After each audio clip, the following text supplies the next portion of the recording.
Para completar entonces este pensamiento que ha sido silenciado, quiero también hablar de una autora maravillosa que introduje en la parte en que hablaba de Audre Lorde, que ha sido Lélia González de Almeida. La contribución histórica de las mujeres negras en la sociedad brasilera ha sido de una influencia notable en el resto de América Latina, pero ha sido silenciada dentro de nuestras academias, ¿no? Y es por eso que me parece fundamental estos legados y reconstruir estas genealogías, ¿no? En la colonia la historia fue escrita por los colonizadores europeos y los hombres blancos letrados. Sin embargo, hubo esclavizados que dominaron la escritura y dejaron relatos importantísimos. Tal es el caso de Rosa María Egipciaca de Veracruz, una mujer ex esclavizada que escribió un libro sobre su visión en el siglo XVIII, o de Esperanza García, quien escribió una carta al gobernador de Piauí en 1770 para reclamar por malos tratos del administrador de la Hacienda Real en la que trabajaba. Otra mujer negra, María Firmina dos Reis, que fue la primera mujer en publicar un libro en Brasil en 1859, citado en un libro maravilloso que se llama Somos Todas Raíñas. Ese es el trabajo de rescate que tenemos que hacer de estas voces de mujeres silenciadas y que están haciendo sin dudas las colectivas de mujeres negras. No esta colección de historias de mujeres negras, pasado, presente y futura, cuya autora es Giselle Cristina dos Anjos Santos, o también otros como el colectivo Giledes, ¿no?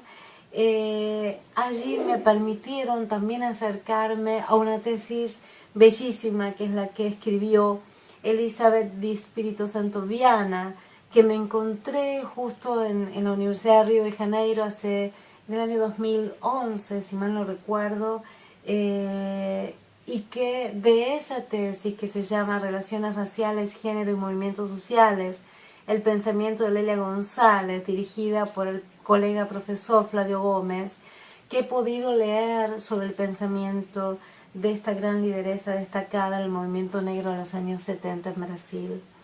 Lélia había sido profesora universitaria y sus estudiantes, entre las que se encuentran Beth, la recuerdan como una gran pensadora y activista. Lélia había escrito junto con un autor argentino radicado en Brasil llamado Carlos Hassenbald un libro titulado Lugar de Negro, que publicó Marco Ciro en Río de Janeiro en el año 1982.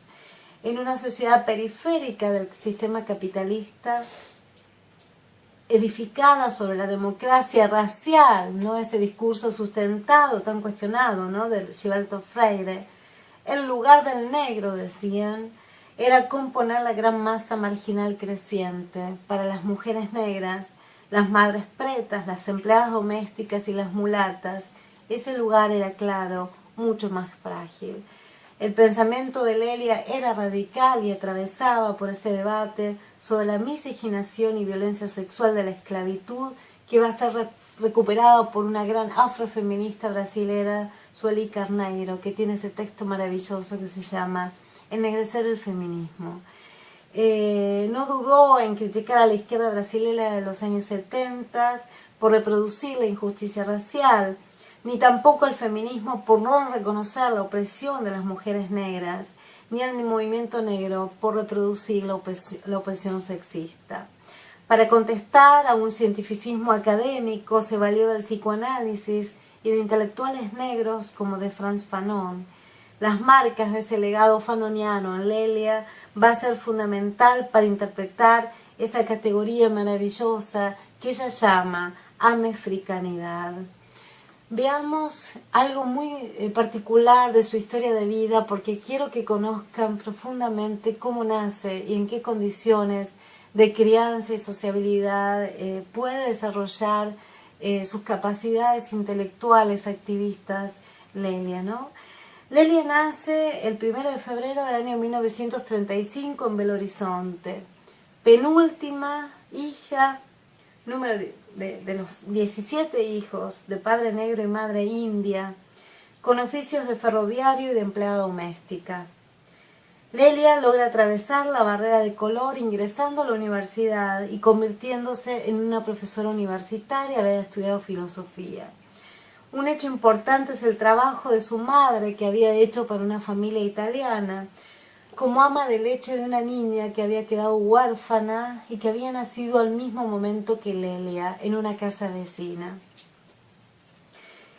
Como recompensa, entonces, esa familia italiana ve a Lelia como una niña muy inteligente y le ofrece a su madre pagar los estudios en la misma escuela en la que iba esa niña blanca, ¿no? Lelia va a atravesar toda la escuela primaria y la escuela secundaria, como dice ella, va a estudiar con mucha dificultad. Los libros le eran prestados por los colegas hasta llegar a la universidad. Y al llegar a la universidad, dice ella, yo ya estaba emblanquecida, porque había atravesado todo el sistema universitario educativo racista, y además una filosofía europea, y además el psicoanálisis lacaniano, ¿no? Ella va a destacar cómo esa ideología del emblanquecimiento opera en el individuo, y ese es en el momento en que, según Elizabeth Viana, va a buscar el acogimiento espiritual en el candomblé. A pesar del respeto de sus raíces culturales católicas y su posición favorable a una teología de la liberación, en esa práctica religiosa ella va a encontrar su religiosidad que está más africanizada que occidentalizada, ¿no? Lelia va a trabajar por desmitificar la democracia racial en el contexto de un fuerte compromiso político que provoca su expulsión en la Facultad de Filosofía de Campo Grande y Filosofía y de Ciencias y Letras, y se va a convertir luego en una mujer que va a ser perseguida, no por el recrudecimiento del régimen militar, sospechada a su vez de su participación, no en la doctrina marxista. Lelia se impacta con la efervescencia de la comunidad negra joven en el contexto de las luchas civiles por los derechos civiles en los Estados Unidos, ¿no? El Jornal Quilombo, editado por el Teatro Experimental del Negro, mantendrá correspondencia con esa revista Presencia Africana y con figuras internacionales, ¿no? La revista africana es la revista que se va a publicar en Francia y la cual, bueno, los padres fundadores de la negritud, César Fanon, van a escribir asiduamente, ¿no? Y también va a establecer un diálogo a través de las guerras de liberación de los pueblos africanos negros de lengua portuguesa, y entre ellos figura esencial es Abadia dos Nascimento, ¿no? El líder del Teatro Experimental del Negro, y se desempeña también con aquellas jóvenes valientes mujeres negras en la formación de un movimiento negro, marcando su posición, denunciando que la herencia cruel de la esclavitud en el continente americano es el destino de la mujer negra, ser objeto de reproducción sexual, ¿no?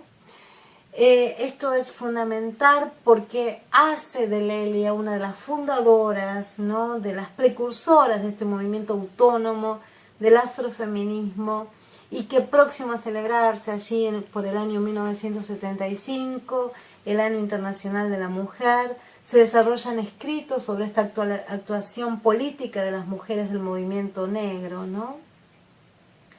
Y dice allí un testimonio citado por la tesis de Elizabeth Viana, realizado sobre el libro de Piel Negra, Máscaras Blancas de Fanon.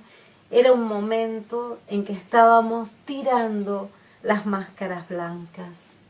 Esas jóvenes escribieron un documento en el que denunciaban esa herencia cruel de la esclavitud, este destino de ser las mujeres es objeto de la reproducción sexual, esto que Fanon llama la hipersexualización de los cuerpos negros, y que también Bell Hooks va a tematizar en cuanto un texto notable sobre el agenciamiento sexual de las mujeres negras, ¿no?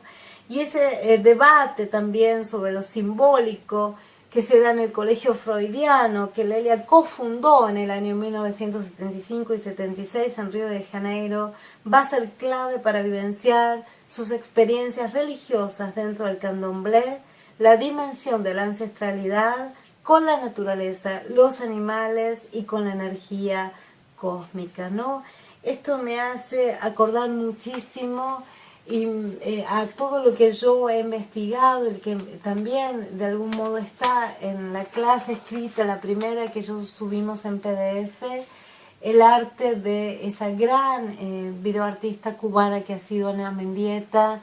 Y con esto quiero terminar esta clase, dedicarla a Ana Mendieta, a este curso y a su memoria, víctima de un feminicidio fatal, una autora maravillosa, una artista que ha dejado en esas siluetas su cuerpo, su huella en el sentido de Edward Glissant, y que nosotros recuperamos, exigimos justicia. ¿Dónde está Ana Mendieta? Muchas gracias.